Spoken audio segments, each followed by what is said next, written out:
Hey guys, Lindsay here, with another review of an album that's been released yesterday, I believe. I'm just trying to think. Yes, yesterday was Friday.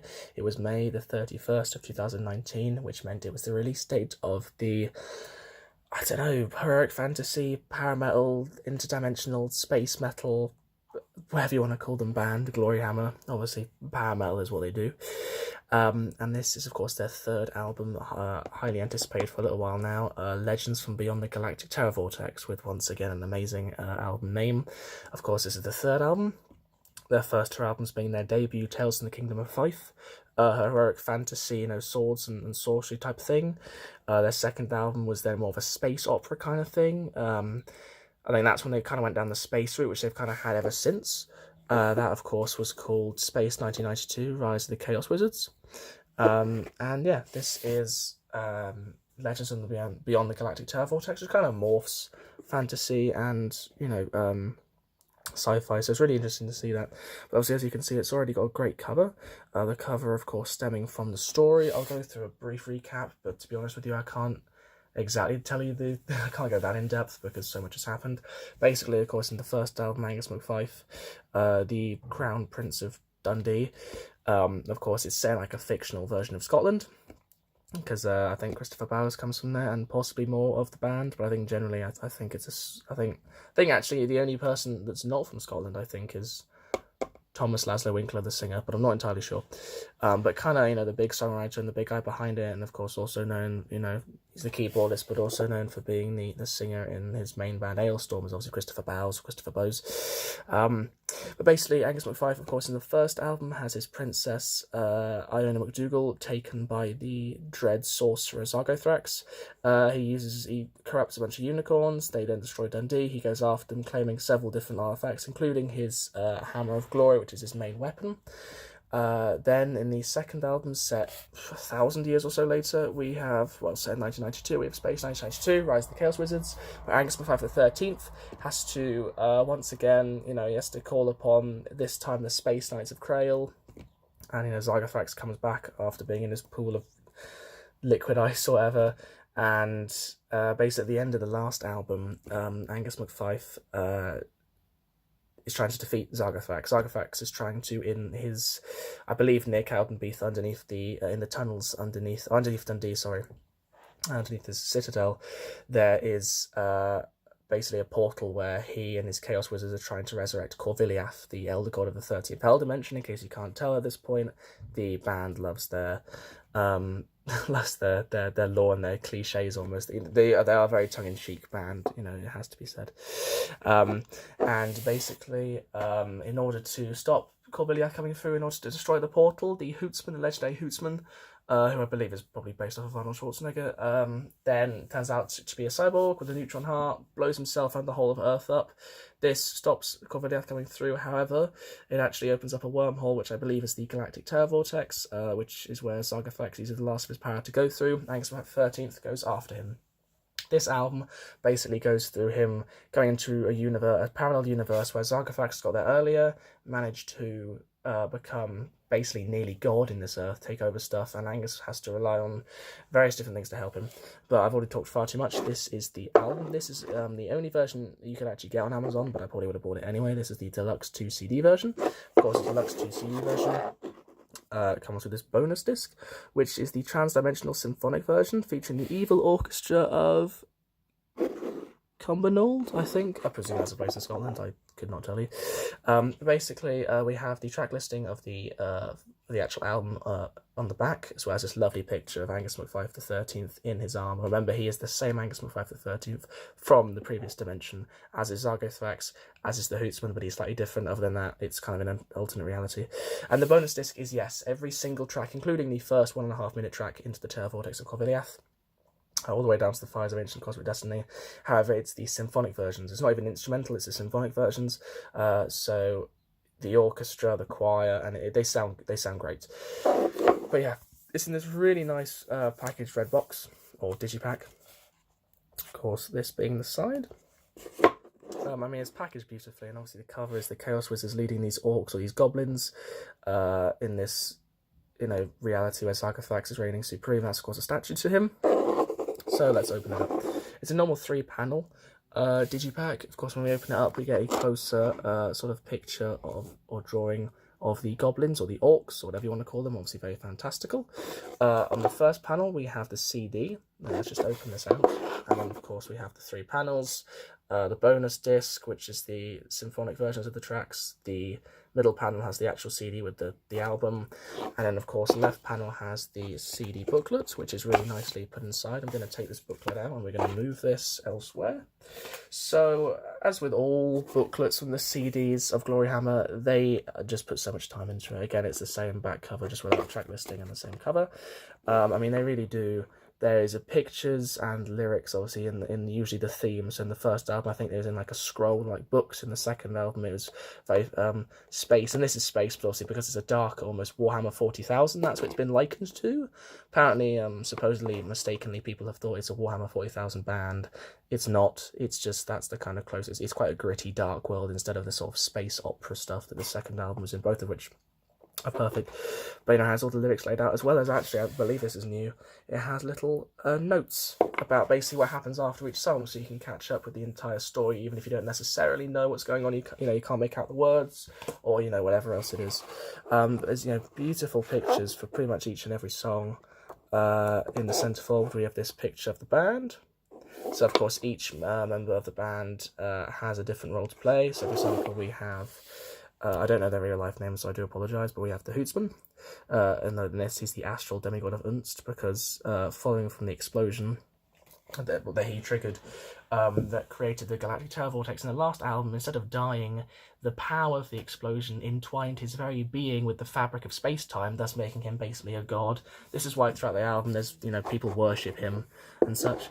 Then we have, I believe, the guitarist who plays, if I'm not mistaken, Sir Preletius, I believe, of now the Death Knights of Krail. They're no longer holograms and such, or Sir Preletius is no longer a hologram as in the second album, but they are the Death Knights of Krail. He's been stabbed by the Knife of Evil, which basically corrupts people. We have Angus McFife, of course, Thomas Lazar Uncle in the centre, with a staple in his face.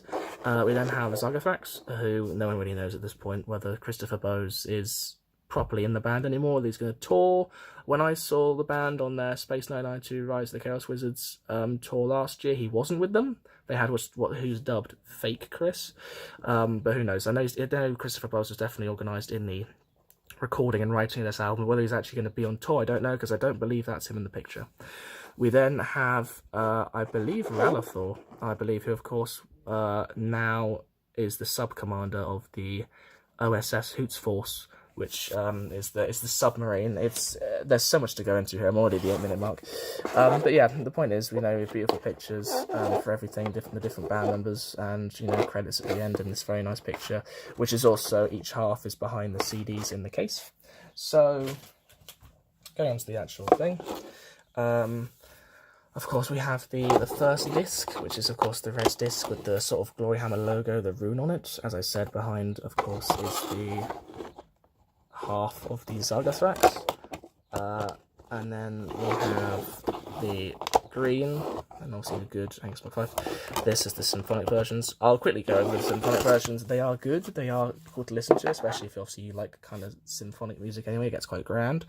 For some songs it works better than others. For example, Masters of the Galaxy, it works really well, but Hoots Force doesn't entirely work, because obviously it's a techno metal song, and a lot of that, it doesn't come from the symphony, but it's certainly interesting nonetheless. So the actual album itself, is it good? It's an amazing album. I'm suffering from obviously recency bias, but I'm going to say it's possibly better than their second album. Their first album will always be my favourite, but this certainly comes close. Into the Terrorvortex of Corvilliath, of course, gives us a overview of what's happened so far. It's a nice instrumental that then leads into the Siege of Dunkeld and Hoots Force, which is the second single we got. This grew on me. It had to grow on me, because the first time I listened to it, I thought it was a bit shit. I'm not going to lie to you. It's definitely not Rise of the Chaos Wizards, or especially Unicorn Invasion of Dundee, which is my favourite Gloryhammer song, I think, of all time. But it really grows on me. The chorus just mounts and mounts and mounts. You know that, that in Hoots we trust, by the power of the Holy King of Unst, or whatever it is. I've forgotten the chorus has disappeared off the top of my head, which is always a good sign. But it is a very good song, this, and it's just a great intro, I have to admit. Masters of the Galaxy is, like how they started introducing the concept in the second album, it's a song from the point of view of the enemies now. I believe this is mainly from Zargothrax and the newly corrupted by the Knife of Evil leader of the Death Knights of Krail, Saproletius. Of course, they're dubbing themselves Masters of the Galaxy. It's got a great chorus. It's, of course, the first new track we heard, other than obviously the first two singles. It's just a great song. It's really good, and it instantly gets you, into in the bad guy's point of view. And obviously, the bad guys always sound and look cooler, but this is a really great song. Land of Unicorns has got an amazing power metal chorus. It's just everything I want in like a power metal song. It's tongue in cheek. It's great, and it's just a great song. Of course, the unicorns come back, but this time they're not evil. They're one of the last sort of clans left that are good and pure in this world. Pad, Laser Dragonfire. It's not a slow song by any means, but it's not quite as in your face. It's not as speedy. It's clearly a slightly grander song. Of course, Angus McFife the 13th at this point, his Gloryhammer, his Hammer of Glory doesn't work because it's not powered by a star in this dimension, so he has to go after it. And it's kind of like him realizing he has to, in order to get that power, he has to go after the legendary Enchanted Jetpack to get there, and it's him kind of realizing this, and it's a very good song. After me, it's a very good song. Legendary Enchanted Jetpack is actually the only song I'm not massively keen on. It's the only song I would potentially skip, but it's still growing on me. It's just a great name, and it is still a good song, but I just don't think it's as good as the others personally.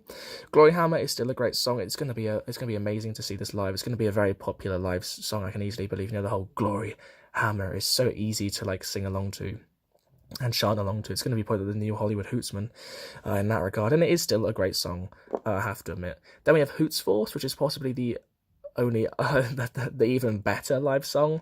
If you thought Universe on Fire wasn't your thing, you're not going to like Hoots Force. It's techno metal, but it's straight from the bat. It just mounts and mounts and crescendos into this beautiful symphonic techno synth pop metal masterpiece. It's so infinitely catchy, and it's going to be amazing to see that perform live. It really is. Then we have Battle for Eternity. Again, probably not the best song on the album. It's one of the weaker ones, but I still think it's really good. And obviously, it's Angus McFife realizing he is the in this battle for eternity, he is the last defender, and it is a good song, and that then pumps you for the Fires of Ancient Cosmic Destiny. 12 minutes. It's the longest of the final songs they've done, I believe. It's great from start to finish. You think evil's going to win, all hope is lost, and then suddenly the astral demigod returns, and that part of the song is just amazing. It's kind of like how in the last album, I think the best part of the final song for me was the Rage of the Astral Dwarves from Aberdeen. But, so it's kind of like that. And they've even actually, on this album, they've even split it into 5 pieces. So Dundaxian Overture, The Battle of Cowdenbeath, Return of the Astral Demigod of Unst, The Knife of Evil, and then Transmission. That transmission at the end of this song is Morse code, which apparently roughly translates to, activate Zargothrax clone Alpha 1. So obviously, it's a clone of Zargothrax or something like that. But, it really is a great album. If you like the first two, you're really going to like this album. If you're not a fan of the more techno metal side, then you're still going to like every song on this, just not Hoots Force.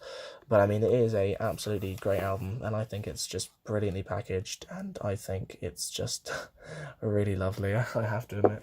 So yeah, I've waffled on for a long time, but this is Gloryhammer's Legends from Beyond the Galactic Terrorvortex. It's a great album. It's definitely the same level as their previous two. And it's going to be really great to see these songs perform live. I'm going to go see them in October when they perform in London at Heaven. It's a great album. It's one of the best power metal albums for a long time. Summer has finally descended upon us, as has Gloryhammer. So, Hoots, Lindsay out.